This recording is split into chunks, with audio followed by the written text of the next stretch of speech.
हाँ सखी, की हाल चाल? हाँ हमहूँ सब बढ़िआँ छी।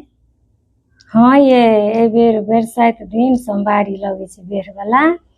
हाँ ओकर विधि विधान, हाँ तकर विधि विधान तऽ इएह होइ छै जे अहाँके शिव पार्वतीके पूजा होइ छै, नहा सोना कऽ से अहाँके सोलह श्रृंगार कऽ लिअ।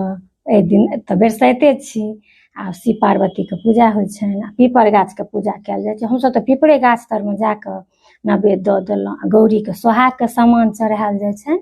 हाँ जतेक भऽ सकै चूड़ी सिन्दूर बिन्दी आओरो जतेक भऽ सकै, हाँ ओ सामान अपने अपने यूज करू। हाँ हाँ गौरी माँके रहै छै ने तऽ अपने यूज कयल जाइ छै। हाँ एहिबेर तऽ बरसाइते दिन छै। हाँ आ केओ अपन फलाहारी करै छथिन, केओ अपन अनूना करै छथिन। पहिले तऽ लोक रातिमे अरबा अरबाइन खाइ छलै हँ, लेकिन आब सुनै छियै अपन जकरा जे मोन होइ छै से जे मोन हुए। हाँ हाँ अगर अन्न खायब रातिकऽ तहन तऽ एहिबेर अनूने हैत, अपन दुनू साँझ अनूने कऽ लेब। अगर नहि फलाहार करब तहन तऽ बरसाइतो फलाहारिए दुनू साँझ कऽ लेब, फल फूल अपन खा लेब। हाँ हाँ दूध तूध पी लेब।